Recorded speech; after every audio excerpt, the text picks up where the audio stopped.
God of creation, there at the start, before the beginning of time.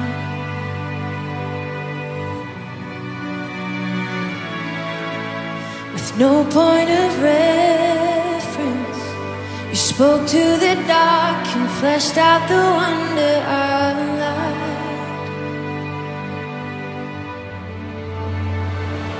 And as you speak,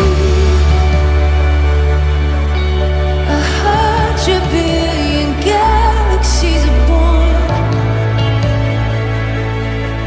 In the vapor of your breath, the planets form. If the stars were made to worship so loud, I can see your heart in everything you've made. Every burning star, a signal fire of grace. If creation sings your praises so loud,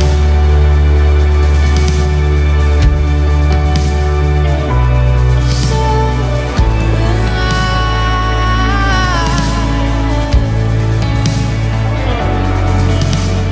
God of your promise, you don't speak in vain, no syllable empty or void.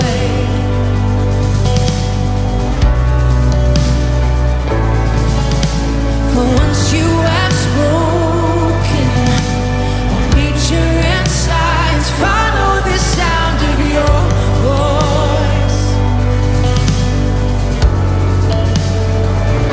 And as you speak, 100 billion creatures catch your breath, evolving in pursuit of what you said. If it all reveals your nature so alive, I can see your heart in everything you say. Every painted sky, a canvas of your grace. If creation still obeys you so loud,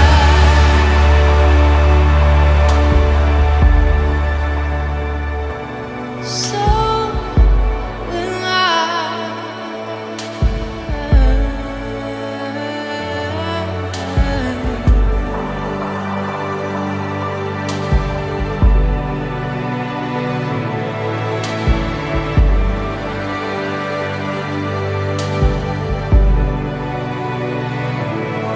if the stars were made to worship so loud,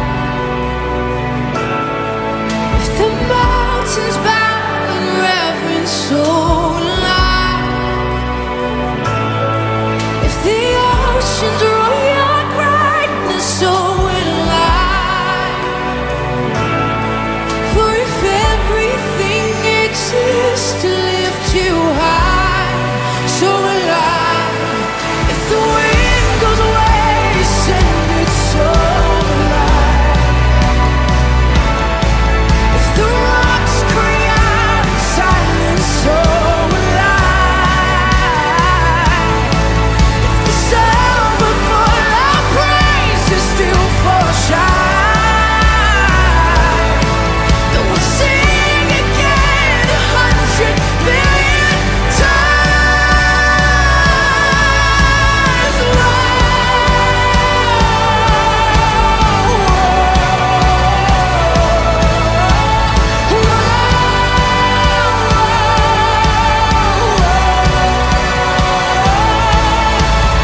God of salvation, you chased down my heart through all of my failure and pride.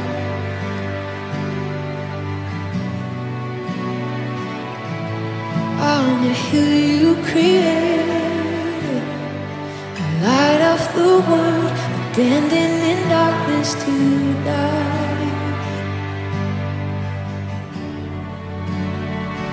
And as you speak, 100 billion failures disappear.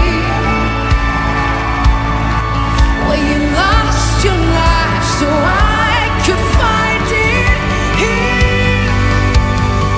If you left the grave behind you, so will I.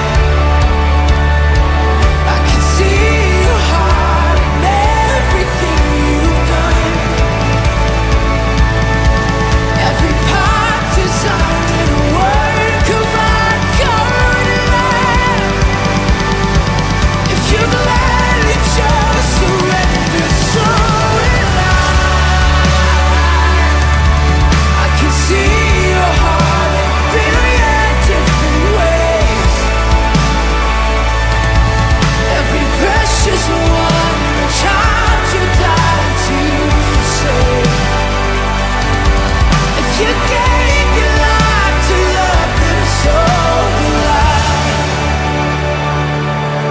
Like you would again 100 billion times.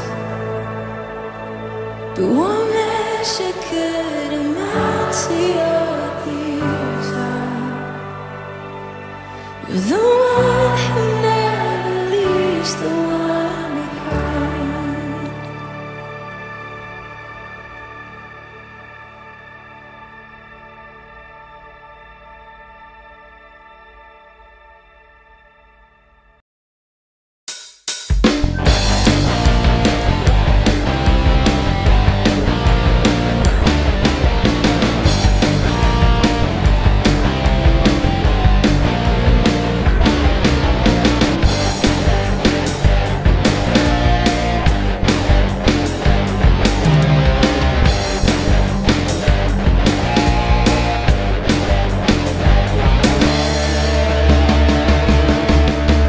Ku diberi kuasa, ari raja mulia, ngangkah musuhku di bawah kakiku.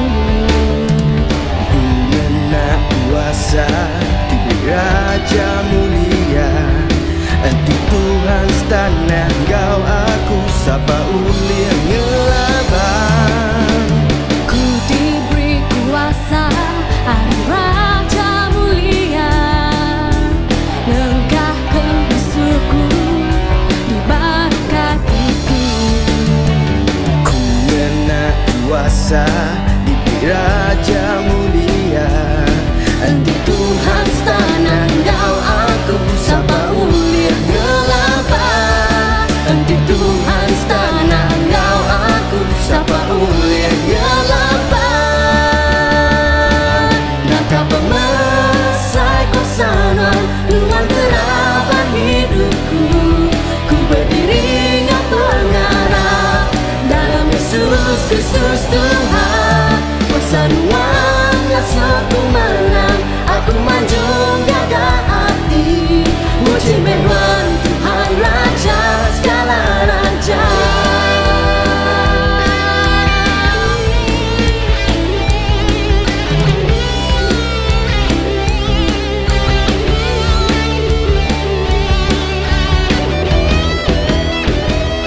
Nakah pemasai kuasa luar terabah hidupku.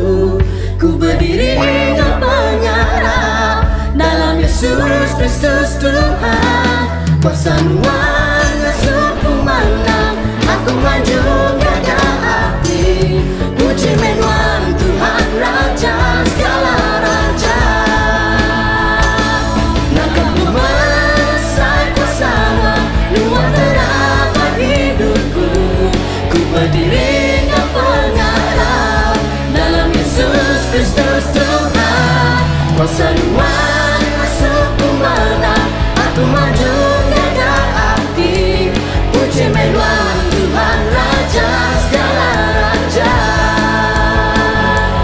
Puji Tuhan, Tuhan Raja segala raja.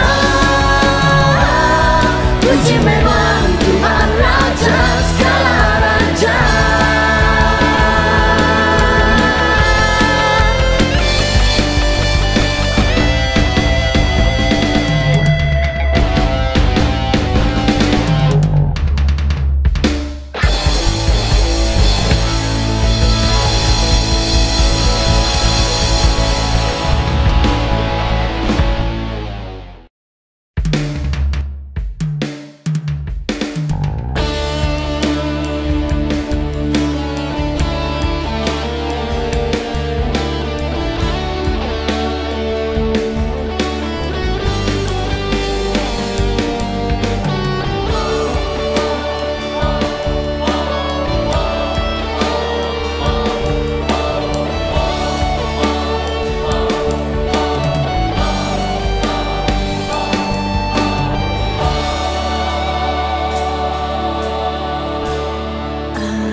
Shalom dan selamat pagi Jemaat Tuhan BM Vista Perdana yang saya kasihi di dalam nama Tuhan kita Yesus Kristus.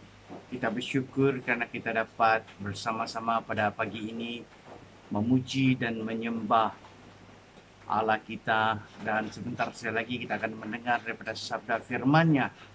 Walaupun kita masih beribadah secara online, tapi saya percaya bahwa kita semua hari demi hari semakin kuat, semakin bertumbuh di dalam iman dan pengharapan kita.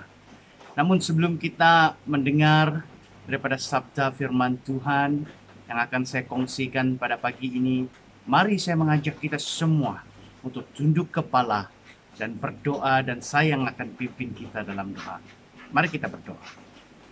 Bapa, kami mengucap syukur buat kebaikan-Mu, kemurahan-Mu, perlindungan serta pemeliharaanmu yang berterusan di dalam kehidupan kami. Kasih setiamu selalu baru setiap pagi. Dan itu yang memampukan kami untuk mengharungi hari-hari kami. Karena kami ada Tuhan yang tidak pernah jemu-jemu menolong kami di dalam kehidupan kami.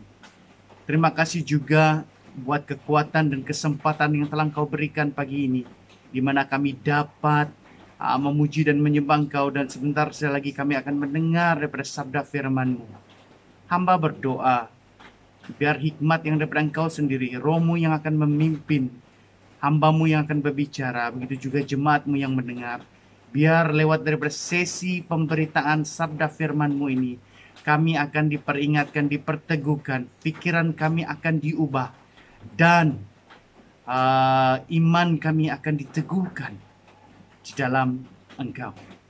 Fokus kami pada saat ini adalah untuk mendengar apa yang Engkau ingin sampaikan lewat daripada sesi pemberitaan firman Tuhan pagi ini. Terpujilah nama-Mu. Dalam nama Tuhan Yesus kami berdoa. Amin. Jemaat Tuhan yang saya kasihi, pagi ini saya ingin berkongsi satu tema yang sangat sederhana. Sangat sederhana bagi semua kita, tetapi implikasinya sangat besar. Tema itu adalah bagaimana membangun hubungan erat dengan Tuhan. Ramai orang di dunia ini mengaku diri mereka Kristen, tetapi secara realitinya mereka tidak punya hubungan yang intim dengan Tuhan. Malah mereka tidak tahu bagaimana untuk membangunkan hubungan yang erat itu dengan Tuhan. Namun sebelum kita melihat jauh lebih dalam, saya ingin membawa kita untuk fokus kepada perkataan hubungan itu sendiri. Apa maksudnya? Ada berapa jenis perhubungan di dunia ini? Jadi yang pertama sekali, jemaat Tuhan yang saya kasihi di dalam nama Tuhan kita Yesus Kristus, ada bermacam-macam hubungan yang ada di dunia ini. Hubungan antara kawan. Ya, saya dengan kamu, kita semua punya kawan. Ada kawan yang kita kenal-kenal begitu. Ada kawan yang sangat rapat, yang kita percayai. Selain daripada hubungan kawan, kita tahu juga ada hubungan di antara kekasih. Oke, di antara kekasih, anak muda sebelum mereka bertunang dan berkahwin, perhubungan mereka dimulakan sebagai pasangan kekasih. Dan seterusnya, selepas mereka bertunang, statusnya berubah. Oke, daripada kekasih, hubungan sebagai pasangan kekasih, ia bertukar menjadi pasangan bertunang. Dan selepas pasangan bertunang, ia bertukar menjadi pasangan suami istri atau hubungan suami istri. Nah, itu adalah hubungan jenis yang ketiga yang kita lihat di luar sana. Dan yang keempat, yang boleh kita lihat ataupun yang ada di sekeliling kita adalah hubungan adik-beradik. Hubungan adik-beradik.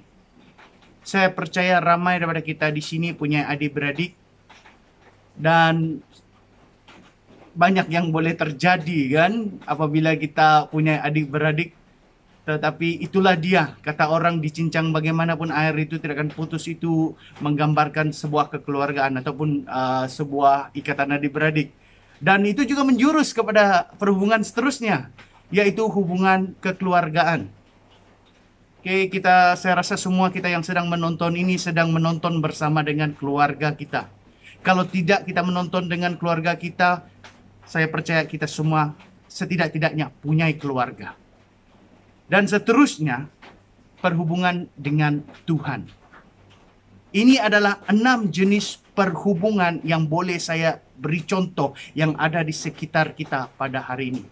Tetapi di dalam ke-6 perhubungan ini ada satu persamaan dia. Yaitu kita harus punya cara untuk maintain perhubungan ini. Kita harus punya cara untuk develop hubungan ini. Kita harus punya cara untuk memperkembangkan hubungan kita ini di antara satu sama dengan yang lain. Nah, bagaimana kita mau develop perhubungan kita di antara satu dengan yang lain? Mungkin cara kamu dengan cara saya berbeza.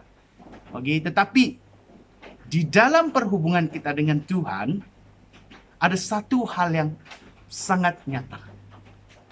Untuk seseorang itu menjalin hubungan yang erat dengan Tuhan, dia harus kenal siapa Tuhan dia. Dia harus tinggal bersama dengan Tuhan dia. Dia harus sentiasa berjalan bersama dengan Tuhan dia. Dan itu membawa kita kepada teks pembacaan kita pada pagi ini, yang saya ambil daripada Yohanes pasal 15, satu petikan yang sangat biasa kita baca. Oke, Yohanes pasal 15 daripada ayat 1 hingga ayat 2 dan penekanan di ayat 5. Dan saya akan membacakan petikan ini untuk kita semua. Yohanes pasal yang ke-15 ayat 1 hingga 2, penekanan di ayat yang ke-5. Baiklah, saya akan membacakan untuk kita semua. Ayat 1 ya. Akulah pokok anggur yang benar, dan Bapakulah pengusahanya. Akulah di ayat 1 itu adalah Yesus. Yesus mengajar murid-muridnya dan orang banyak bahwa dialah pokok anggur itu. Namun yang mengusahakannya adalah Bapanya. Oke. Dan setiap, ayat yang kedua, setiap ranting padaku yang tidak berbuah dipotongnya, dan setiap ranting yang berbuah dibersihkannya supaya ia lebih banyak berbuah. Kalau kita lihat ayat yang kedua ini, Jumat Tuhan yang saya kasihi, sangat menarik. Kalau kita jenis orang yang bukan sekadar membaca surface-nya saja, tetapi orang yang berundiang dalam.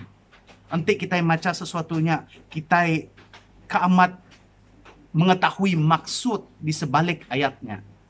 Nanti kita yang ada ayat 2 tuh. Oke? Setiap ranting yang tidak berbuah, nama artinya deh. Bisik ke ranting, tim lekat bagi sestik nanti berbuah. Ayatnya mana bisik? Nama gagak deh. Ranting itu akan dipotong. Dipotong dan dibuang. Manakala setiap ranting yang berbuah, akan dibersihkan supaya ia menjadi lebih banyak berbuah. Maksudnya, semua ranting-ranting yang melekat, tetapi mereka tidak berbuah, akan dipotong. Mereka seakan-akan melekat, mereka seakan-akan tinggal bersama di dalam Yesus, tetapi sebenarnya tidak. Lalu mereka ini akan dipotong. Mereka tiada value, tiada guna. Mereka akan dipotong. Namun, ranting-ranting yang ada value dia, ada nilai dia, ada hasilnya, dia akan kena trim. Dia akan diperbaiki, akan diperkembangkan. Sehingga ia menghasilkan buah yang banyak. Begitulah perumpamaan hidup kita di dalam Kristus. Semakin kita di dalam Kristus, semakin kita berbuah, semakin kita bertumbuh, semakin pengetahuan kita ini banyak. Kita tidak tinggal di satu level, di satu standard di situ saja daripada kita mulai kenal Tuhan sampai ke harinya dia belama dia aja. No, there is not Christianity. Christianity adalah tentang mengenal siapa Tuhan kita itu. Christianity adalah berjalan bersama dengan Tuhan kita itu. Christianity adalah berkembang bersama dengan Tuhan kita itu. Dan yang paling penting Christianity adalah tentang berbuah banyak. Jadi di ayat 2 ini mengajar kita bahwa ranting-ranting yang bersifat pasif, ranting-ranting yang tidak aktif, tiada nilainya. Namun ranting-ranting yang berbuah akan terus diperkembangkan, akan terus mengeluarkan hasil. Bukan kerana itu perbuatan kita, tetapi kerana ia dikerjakan oleh Bapa. Ini yang menarik kalau kita membaca firman Tuhan, jemaat Tuhan yang saya kasihi. Bukan tentang kekuatan kita, penemu kita, ukai tetap pengawak kita. Ayatnya madah tadi, ayat 2-nya. Apabila kamu berbuah, kamu akan dibersihkan supaya kamu berbuah lebih banyak lagi. Dan yang membersihkan itu adalah Bapa. Dan tadi kita bercakap soal hubungan erat. Saya sudah katakan bahwa sesiapa yang ingin mempunyai hubungan erat dengan Tuhan, hal yang pertama dan yang paling penting dia kerjakan adalah untuk tinggal di dalam Yesus. Kenapa? Yesus adalah pengantara kita kepada Bapa. Di dalam ayat ini tidak bercakap pasal Yesus saja. Ianya bercakap merujuk kepada Bapa di surga. Di dalam Kisah Para Rasul, yang memberi pertumbuhan kepada iman seseorang, yang memberi pertumbuhan kepada sebuah gereja, ukai pastor gerejanya, ukai bala leaders gerejanya, yang memberi pertumbuhan kepada sebuah gereja yang tertulis di dalam Kisah Para Rasul adalah Allah sendiri. Maka itu untuk seseorang itu bertumbuh, untuk seseorang itu berkembang, berbuah, untuk seseorang itu memiliki hubungan yang erat, dia harus kenal siapa Tuhan dia.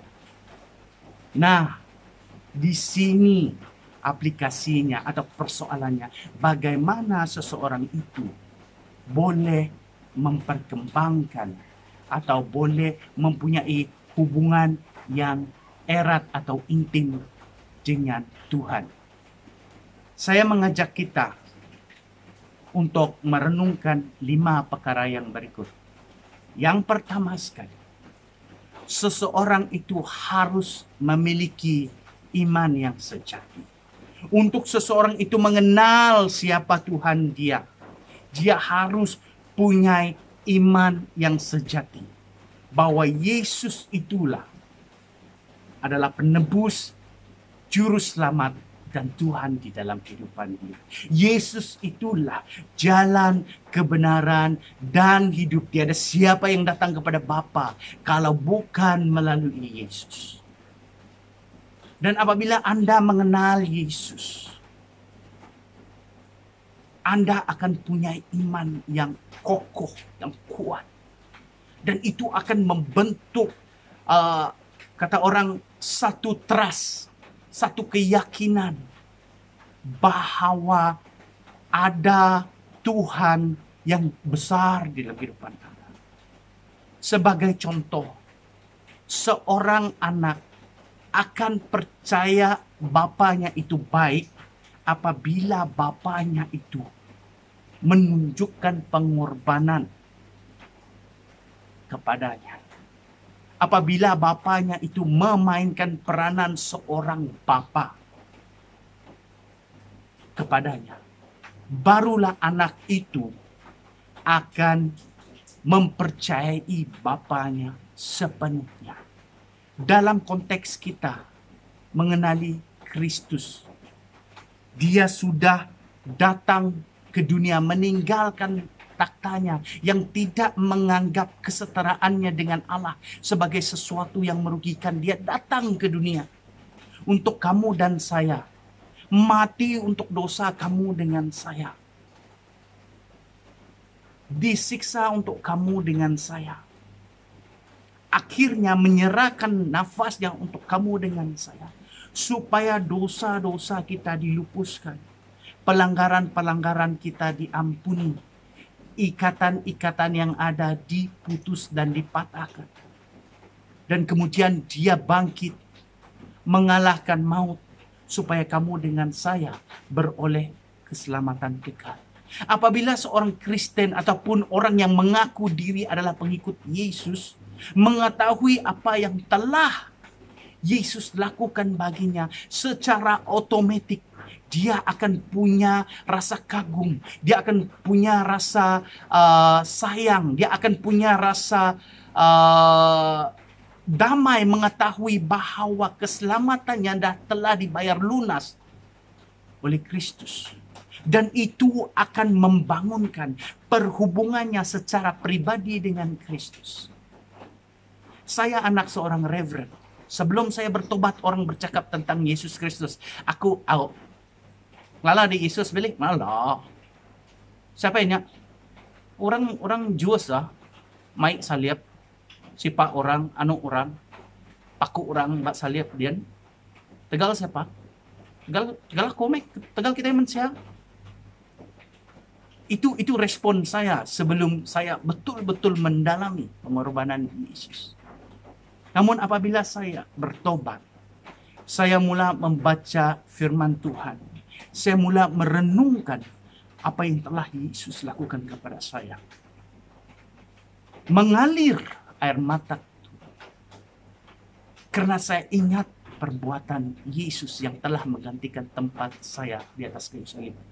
Nah, seseorang itu hanya akan memiliki perhubungan pribadi yang intim dengan Tuhan kalau dia tahu apa yang Tuhan sudah lakukan baginya. Selain daripada peristiwa Golgota, ada banyak hal di dalam kehidupan kita yang Tuhan kerjakan, yang kita tahu dia lakukan. Tapi ada waktu kita tidak melihat itu, sayang sekali. Tapi apabila kita menjadi orang Kristen yang mampu melihat perbuatan Tuhan dalam kehidupan kita sehari-hari, kita akan punya rasa kagum, amaze ke orang putih. Dan rasa kagum itu akan membuat kita merasa satu perhubungan yang lebih erat dengan Tuhan. Karena kita tahu di saat kita hopeless, di saat kita tidak bermaya, masih ada Tuhan. And that's enough for me. Dan yang ketiga, poin yang ketiga dalam poin yang pertama. Seseorang itu mampu memiliki hubungan yang erat dengan Tuhan jika dia berharap dan bersandar penuh kepadanya. Seseorang itu tidak akan dapat memiliki hubungan yang erat dengan Tuhan selagi-lagi daging dia ini yang masih in control. Seagi-agi peneka hati itu masih menjadi keutamaan yang sering dia ikuti. Dia tidak akan dapat memiliki perhubungan yang erat dengan Tuhan. Kenapa? Karena dia lebih mementingkan keinginan kata hatinya. Dan keinginan kata hati kita selalu berjaga dengan keinginan dan kehendak Tuhan. Dan seterusnya, untuk memiliki perhubungan yang erat dengan Tuhan, iman kita harus bertumbuh dan bertahan di dalam apa keadaan sekalipun. Saya bagi contoh ya, ini satu yang menarik sekali. Kita sekarang masih di dalam situasi pandemik. Saya akui, saya tahu banyak orang sudah mulai financialnya goyang. Income-nya tidak masuk. Saya tahu itu. Itu terjadi di seluruh dunia. Orang di kiri kanan kita dengar sudah hilang pekerjaan dan segalanya. Malah karena kucar kacir yang ada ini, kita merasa tidak tentram. Kita mulai coba untuk melakukan sesuatu itu dengan kekuatan diri kita, dengan pengetahuan kita. Karena kita tidak pasti apa yang ada di depan. Dan apabila kita mulai goyang, apabila kita mulai mendengar bisikan-bisikan atau pandangan-pandangan yang bukan daripada Tuhan, kita akan mulai mengikuti jalan itu. Dan apabila kita mulai mengikuti jalan itu, disitulah saatnya perhubungan kita dengan Tuhan semakin menjauh. Maka itu untuk memiliki, poin yang pertama, maka itu untuk memiliki perhubungan yang erat dengan Tuhan, seseorang itu harus memiliki iman yang sejati. Dan yang kedua, poin yang kedua, seseorang itu di dalam usahanya memiliki hubungan yang erat dengan Tuhan, seseorang itu harus rajin dan suka berdoa. Kenapa? Berdoa itu merupakan cara kita berkomunikasi dengan Tuhan. Di dalam Alkitab kita melihat banyak tokoh, sedangkan Yesus sendiri mengambil masa untuk pergi berdoa. Dan apa terjadi dengan murid-murid Yesus ketika mereka mengikuti Yesus untuk pergi berdoa? Mereka tidur dan Yesus menegur mereka, betul? Itu menunjukkan bahwa Yesus sangat tegas dalam hal berdoa. Dan di dalam Alkitab ada juga mengatakan bagaimana seseorang itu harus berdoa, betul? Jadi, berdoa adalah satu cara kita membangun hubungan kita lebih mendekat kepada Tuhan. Berdoa juga merupakan waktu pribadi kita dengan Tuhan. Oleh karena ianya merupakan waktu pribadi kita dengan Tuhan, maka perkara-perkara di sekitar kita tidak akan menjadi distraction, kata orang putih. Tidak akan menjadi satu gangguan. Nah, seperti curtain ini yang sedang terbang-terbang ini. Menjadi gangguan ketika saya menyampaikan khotbah ini. Nah, kita perlukan waktu pribadi untuk berdoa. Dan di waktu pribadi inilah kita dapat membina hubungan kita Tuhan. Just you and God. Just you and God. Saya sangat suka hal ini. Saya kalau di seminari, kalau saya di rumah, di sini bersama dengan orang tua saya, ada waktu saya sendiri dalam bilik saya berdoa. Saya tidak berdoa bersama dengan mereka. Ada waktu saya akan membawa diri saya drive kereta berdoa somewhere. Why? Because that is your personal time with God. You don't have to show off you praying in front of people. Bukan saya cakap tidak boleh berdoa di depan ramai orang. Jangan salah ambil apa yang saya cakap. Saya ada waktu khusus berdoa sendirian. Karena itu adalah waktu saya dengan Tuhan. Nah, berdoa juga mengajar kita untuk percaya dan berserah kepada Tuhan. Itu membangun satu rasa trust antara kamu dengan Tuhan. Dan apabila kamu semakin trust, semakin percaya kepada Tuhan, hubungan kamu kepada Dia akan menjadi lebih rapat. Kita manusia untuk trust stranger mengambil masa yang lama. Namun apabila kita sudah percaya seseorang itu, kita nampak kualitinya, kita lihat hasil hidupnya, dan kita dapat melihat kebenaran kata-katanya, begitu juga daripada sifatnya. Kita daripada stranger, daripada orang yang tidak kenali, dalam proses itu bila kita sudah kenal, tanpa kita sadari kita sudah mulai percaya. Betul?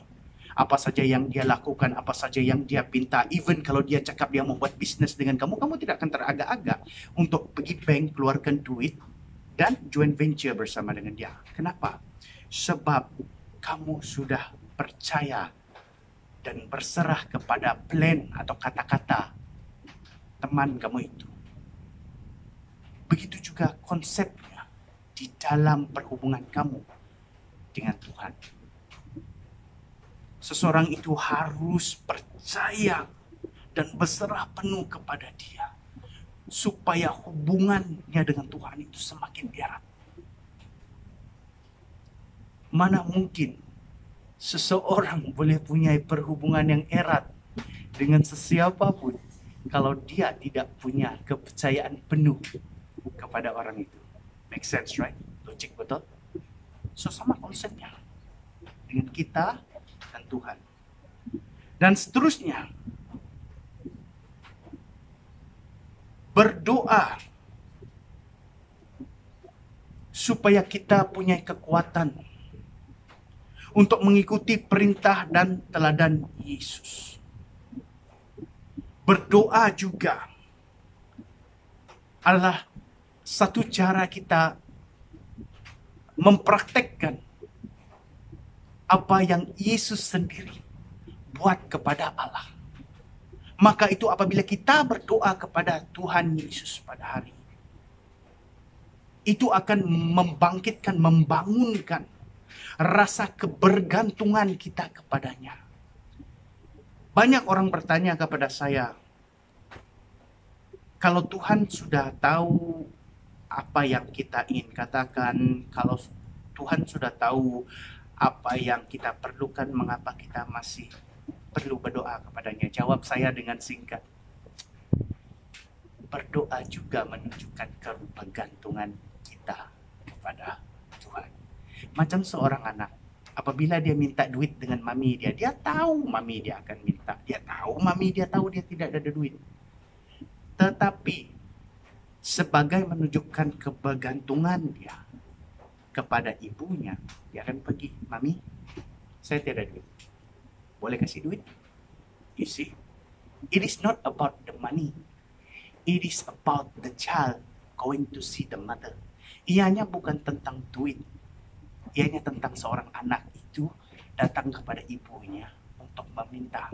Begitu juga dengan kita. Tuhan bukan tidak tahu apa yang kita akan sebutkan. Tuhan bukan tidak tahu apa yang kita perlukan. Tetapi kita datang kepada Tuhan di dalam doa untuk menunjukkan rasa kebanggantungan kita kepada Dia sebagai Tuhan di dalam kehidupan kita. Nah, hal yang ketiga, bagaimana untuk membangun hubungan yang erat dengan Tuhan. Sudah pasti, jemaat Tuhan, sudah pasti. Yang pertama sekali, tadi adalah memiliki iman yang sejati. Nomor 2, berdoa. Yang ketiga sekarang ialah membaca firman Tuhan. Pengenalan kita akan Allah adalah melalui firman Tuhan. Pengenalan kita kepada Yesus adalah melalui firman Tuhan. Saya seringkali terima soalan kalau bukan secara live daripada Facebook, Instagram, atau WhatsApp. Orang bertanya kepada saya, bolehkah seseorang itu mengenali Tuhan tanpa membaca Alkitab? Saya bilang tidak boleh. Dia cakap, kalau dulu itu revival yang di Bario itu, kalau yang di Pengalalan itu, yang mereka itu bukan mereka pandai baca Alkitab. Mereka coba untuk guna argumentasi. Lalu saya menjawab mereka, betul. Yang di Bario itu, waktu pencurahan Roh Kudus itu, rata-rata orang di situ belum tahu membaca. Tetapi penginjil-penginjil yang datang selepas revival itu adalah orang yang tahu firman Tuhan. Yang kemudian membimbing orang itu adalah orang yang tahu tentang firman Tuhan. Orang yang sudah boleh membaca. Di mana-mana di dalam dunia ini, orang yang mengenal Allah adalah daripada pembacaan. Maka itu, sebelum kita dapat melayani orang lain, membicarakan tentang Injil kepada orang lain, atau membicarakan tentang Alkitab kepada orang lain, pastikan kita tahu isi kandungan Alkitab itu. Dan untuk membangun hubungan kita yang lebih erat dengan Tuhan, hal yang pertama sekali, kita harus membaca firman Tuhan, karena firman Tuhan itu sendiri adalah Tuhan. Itu tercatat di dalam Yohanes pasal 1. Dan seterusnya, firman Tuhan itu merupakan pelita hidup. Apabila ia merupakan pelita hidup, hubungan kita dengan Tuhan akan bertambah erat karena Dia sendiri yang menerangi kehidupan kita.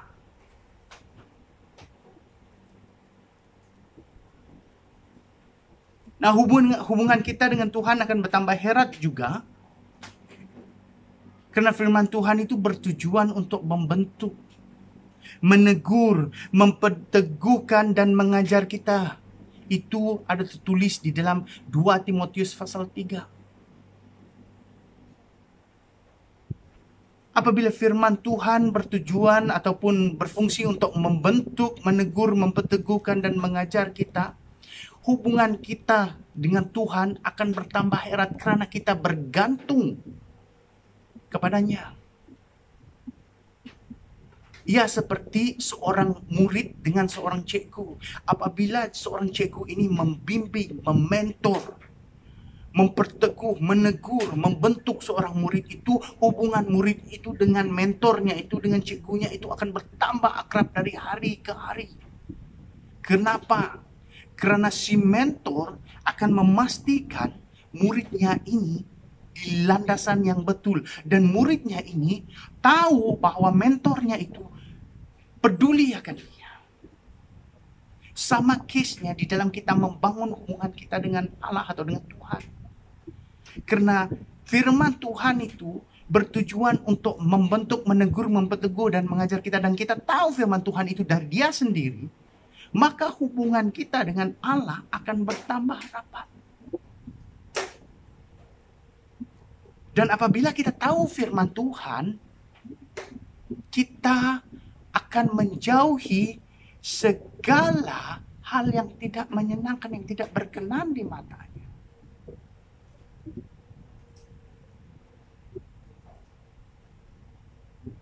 Dan mengapa firman Tuhan itu penting di dalam membangun hubungan yang erat dengan Tuhan? Ini adalah karena firman Tuhan itu adalah nadi kepada kekristenan. Seorang Kristen yang tidak tahu firman Tuhan, dia bukan Kristen. Ini seperti mengatakan sebuah Ferrari tanpa engine, sebuah Boeing tanpa engine. Cantik luar tapi tidak terbang kemana-mana. Cantik di luar tidak berjalan kemana-mana.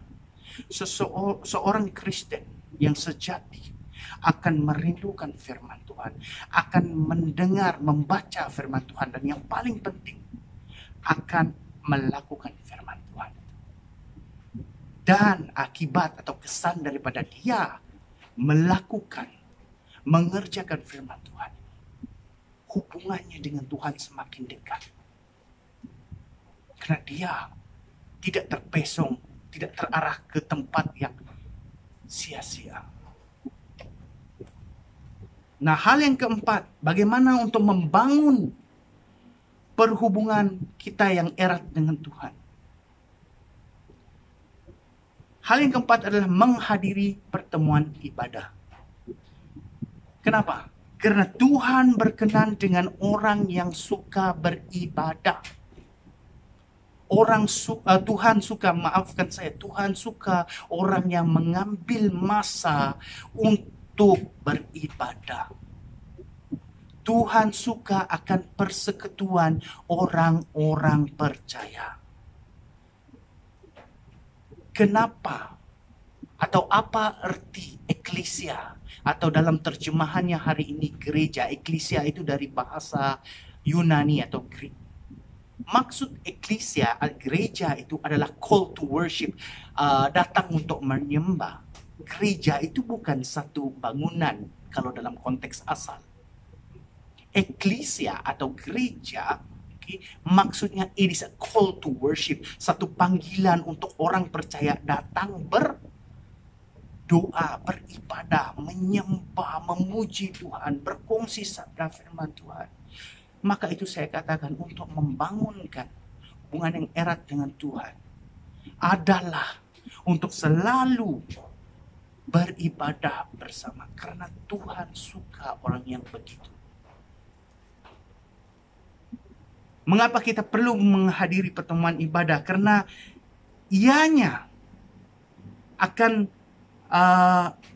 menyediakan platform di mana kita boleh menjadi bejana atau pelayan Tuhan di rumah atau di ladang. Apabila kita melayani Tuhan, apabila kita menjadi bejananya Tuhan, kita akan bertambah erat dan akrab dengan Tuhan. Kenapa? Pertama sekali karena kita berbuat demikian untuk Dia. Dan yang kedua, karena itu akan menyenangkan hatinya. Dan yang ketiga, karena Dia akan berkenan dengan orang yang sedemikian. Maka itu kalau kita melayani, saya selalu bagi nasihat ini bagi orang yang cenderung merasa down ketika mereka melayani, cenderung merasa sensitif ketika mereka ditegur melayani, dan orang yang cenderung bersandar pada mood ketika mereka melayani, saya selalu tegur mereka. Bukan di sini ya, di luar sana. Saya selalu tegur mereka.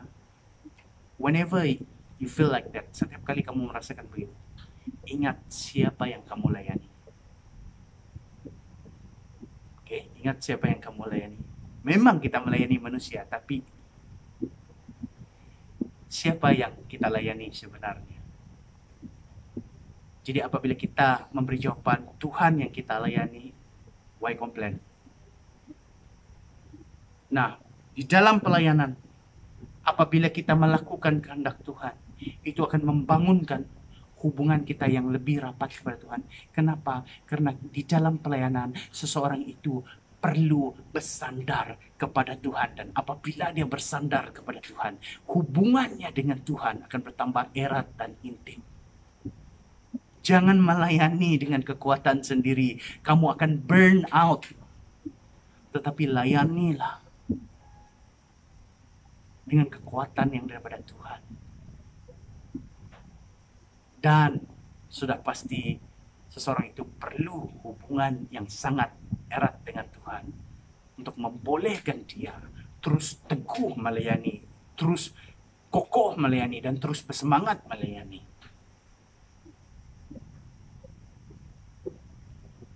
Dan poin yang seterusnya adalah apabila kita menghadiri pertemuan ibadah,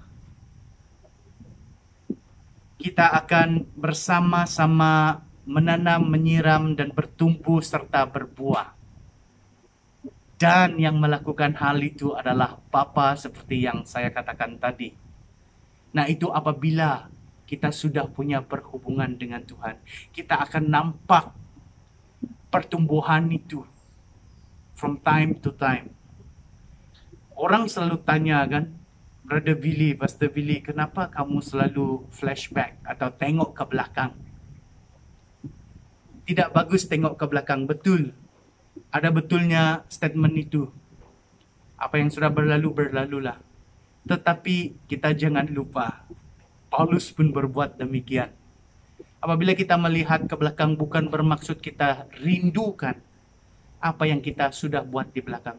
Tapi apabila kita melihat ke belakang, dari poin tertentu kita lihat pertumbuhan kita. Dari poin tertentu kita melihat kebaikan Tuhan dalam kehidupan kita. Dari poin tertentu kita melihat iman dan pengharapan kita bertumbuh dari satu level ke satu level. Begitu juga dengan pengetahuan kita daripada satu level ke satu level bertumbuh.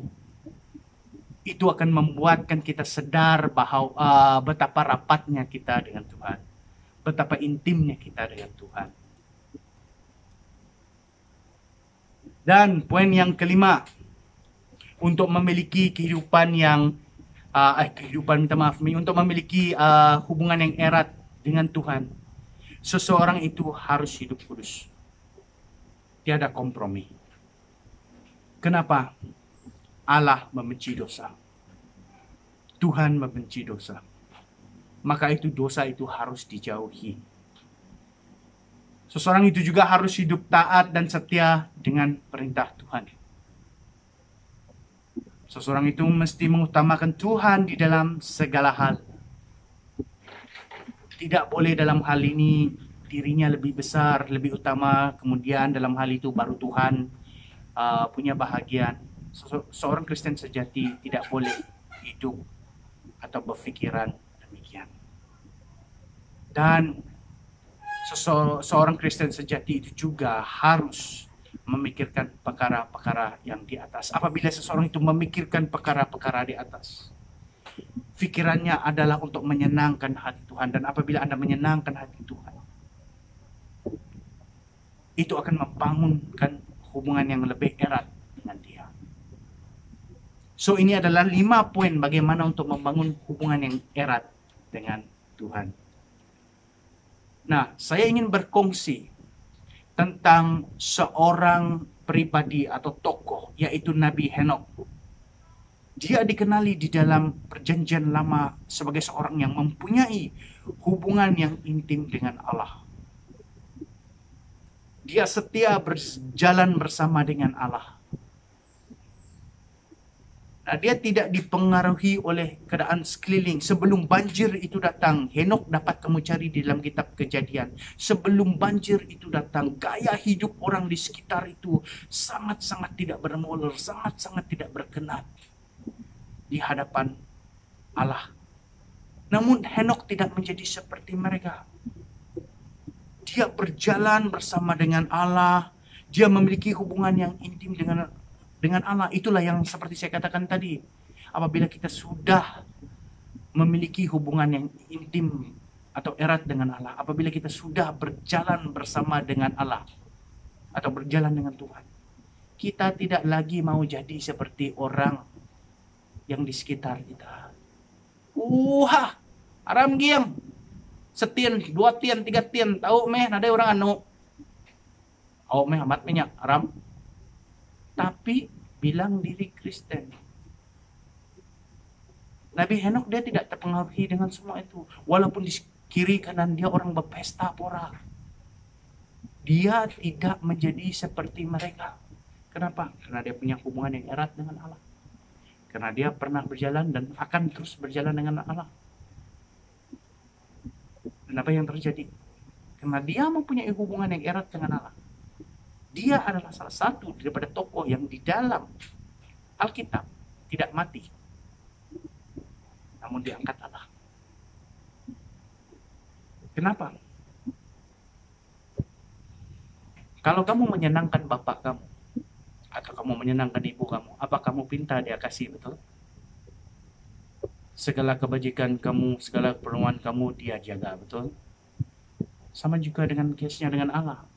Apabila Henokh hidup menyenangi hati Allah, mempunyai hubungan intim dengan Allah, malah dia setia berjalan bersama dengan Allah, tidak kira apa yang jadi di sekeliling dia, dia disenangi Allah. Dia mendapat perkenan Allah. Dia diangkat Allah. Dia tidak mati. Macam saya katakan tadi, dia adalah salah seorang daripada tokoh Alkitab yang tidak mati, namun dia angkat Allah. Nah, apakah sifat yang diperlukan untuk memiliki hubungan yang erat dengan Tuhan? Yang pertama sekali, seseorang itu harus punya kerinduan akan Tuhan. Maksudnya, ya, hubungan yang erat dapat dikembangkan apabila seseorang itu mempunyai kerinduan yang mendalam terhadap satu pihak. Sebagai contoh, di dalam perhubungan kekasih, suami istri, semakin kamu rindu akan pasangan kamu, semakin kamu erat berhubungannya. Tapi apabila kerinduan ini sudah hilang, akhirnya perhubungan itu akan menjadi tawar. Sama case-nya di dalam hubungan kita dengan Tuhan. Seseorang itu harus terus punya kerinduan untuk mengikuti Tuhan, untuk mengenal Dia, dan untuk berjalan bersama dengannya. Maafkan saya.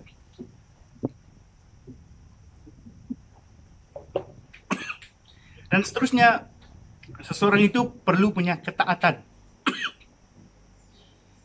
Supaya hubungan itu tidak terganggu, tidak hancur. Ketaatan untuk menuruti perintah Tuhan. Ketaatan untuk terus berjalan bersama dengannya. Dan yang ketiga, seseorang itu perlu mempunyai penyerahan penuh.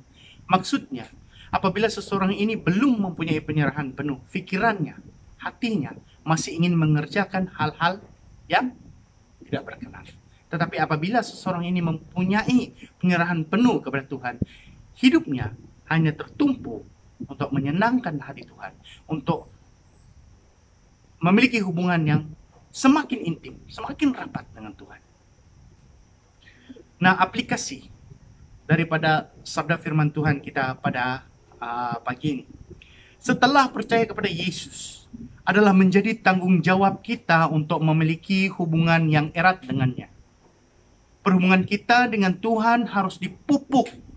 Dengar baik ya, harus dipupuk. Bukan sesuatu yang jadi otomatis, tapi ya harus dipupuk, dipelihara, dan dikekalkan sehingga kita bertemu dengannya nanti. We have a long distance relationship. Hari ini banyak anak muda di Facebook post mereka, di Instagram post mereka selalu mengatakan, I have a long distance relationship with my boyfriend, he is in Cal. No, I disagree. Saya tidak setuju. We all have a long distance relationship for now. It is between us and God. Tetapi walaupun dia seperti jauh di atas, tapi dia sedekat doa sahaja. Amen, saudara. Suatu hari kita akan bertemu dengannya. Peliharalah hubungan yang kita ada pada hari ini dengannya.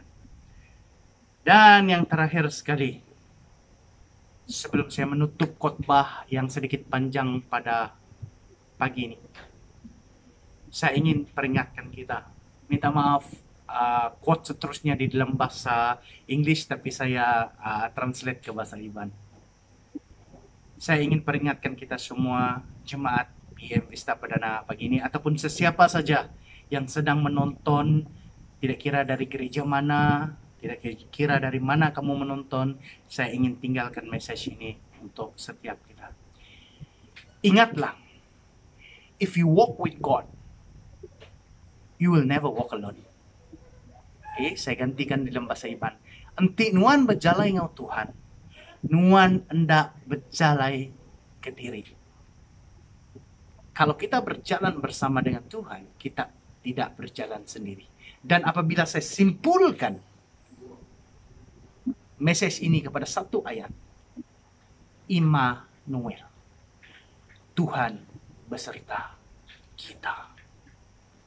Terima kasih karena setia bersama ibadah hari ini, dan sampai di sini saja pemberitaan sabda firman Tuhan. Dan sebelum saya tutup sesi ini, mari kita semua tunduk kepala dan saya bimbing kita dalam doa. Bapa, kami telah mendengar bersabda firman-Mu. Firman-Mu yang menghidupkan kami, firman-Mu juga yang menjadi pelita kepada kehidupan kami, supaya perhubungan kami dengan Engkau akan terus kekal dan bertambah erat dari waktu ke waktu. Tujuan firman-Mu ini adalah untuk membentuk kehidupan kami, demi untuk menyenangkan, memuliakan nama-Mu. Biar apa yang kami dengar akan kami ingat, akan kami praktekkan, dan suatu hari nanti kami akan bertemu dengan Engkau karena kami punya hubungan yang steady, yang kokoh, yang berkekalan sampai waktu Engkau memanggil kami pulang. Itu adalah satu perhubungan yang harus setiap kami sebagai orang Kristen bina, pelihara, dan habiskan. Terima kasih untuk momen ini. Dalam nama Tuhan Yesus kami berdoa. Amin.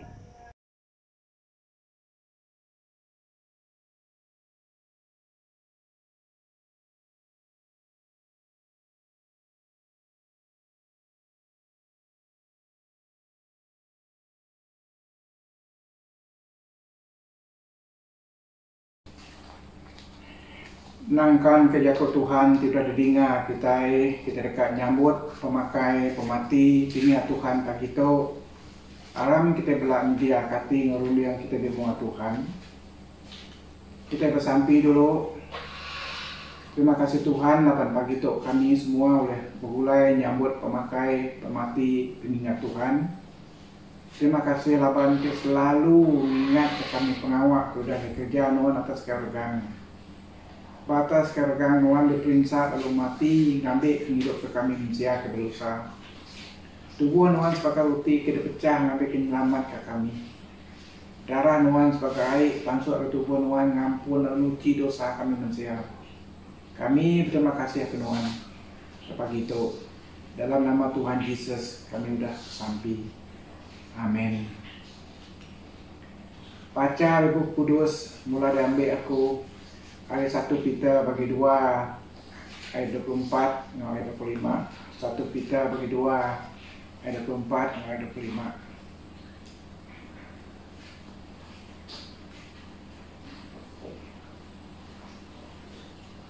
Satu Peter bagi 2 ayat 24 ayat 25.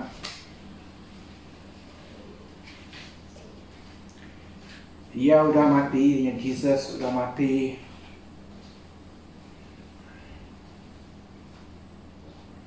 Atas kayu regang mengambil kita dilepas dari dosa, lalu hidup kepenurus oleh bakal ya kita digerai ke kunanduknya baru ayat 24. Ia yang Tuhan Yesus udah mati. Kita muai Tuhan Yesus dah muai dosa kita dalam tubuh ya. Bakayu regang ngambil ke kita dilepas kali dosa, hidup oleh pengurus oleh bakal ya kita digeraikan. Nangkan kenyang aku kak maca dalam Injil Matthew bagi 26. Injil Matthew bagi 26 ayat 26 ayat 29. Injil Matthew bagi 26 ayat 26 ayat 29. Lepas sudah benar makai, Jesus ngambil roti, makat lalu mecah rotinya. Nyuak rotinya agai tidak boleh dia lalu Yakub ambil 4 tubuh aku. Udahnya yang ambil mangkuk lalu lebuh ya udah beri terima kasih ya. Ya nyuak ke mangkuknya agai tidak murid ko ya. Hirup tu semua kita. Lawan tu darahku kena nanggam sempakat baru Allah Ta'ala tidak tuang ke orang mayuh ke pengampun dosa.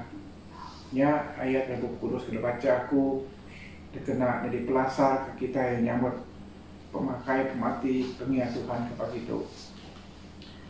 Nyalai ambil lalu pegai dulu roti pemati pengingat Tuhan ya. Ayat 26 Tuhan Yesus ambil 4 tubuhku. Diharam kita semua makai roti itu.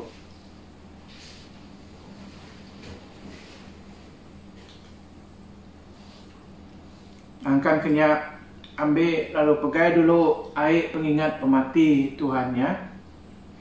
Ko ayat 27 ke Tuhan Yesus hirup tu semua kita. Laban tu darahku kena nanggam sempekat baru Allah Ta'ala tidak tuang ke orang mayu ke pengampun dosa. Haram kita belak ngirupnya mulai.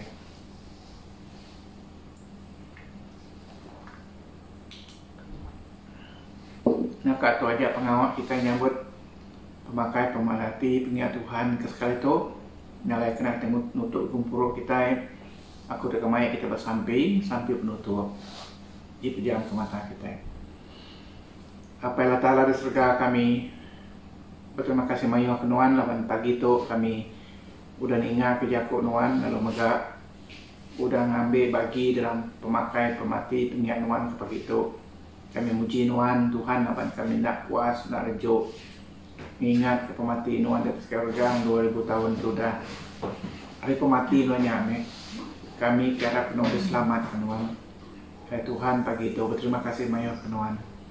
Garaban kami kena sempat ngau kami pagi itu yang kasih daya tariknya penuh pulai dan nuadin atau bekerja kita siap ini pun dosa daya nuan magang ingat kesedaya hati ya pemakai pemati pengingat nuan tu Tuhan. Ku bersampai Tuhan nyerah ke penghidup kami raban BPI minggu baru tu dalam semua pengawak kami yang hari pemindah kami kin kita nuan yang pulang kami nyertai kami Tuhan beri tenaga beri pengerian kena kami menjadi pengawak. Bagi Tuhan nuan nolong kami. Nuan nyeriah ke kami semua masalah penyakit COVID-19 kami bersamping labannya nuan Tuhan murunya hari keluarga kami tuduh lindung keluarga kami supaya minggu baru kadatai beri Roh Kudus Tuhan mimpin kami Tuhan semua pengawak kerja kami supaya minggu baru tu dan ada berkat kenuan Tuhan ya kesakit negara kenuan Tuhan laban kami keputus kerja diberi kerja Tuhan. Oh Tuhan ku bersampai raban kami kena tu dapat nanti gerai kenuan Tuhan. ya kena penusah nong kat jalai lepas dari penusahnya. Terima kasih Tuhan kerja kumpul kami pagi itu tadi. Terima kasih kerja kau nanam dia kau nuan dalam hati kami. Tuhan sampai kami dalam nama Yesus kami sampai minta semua itu. Amin.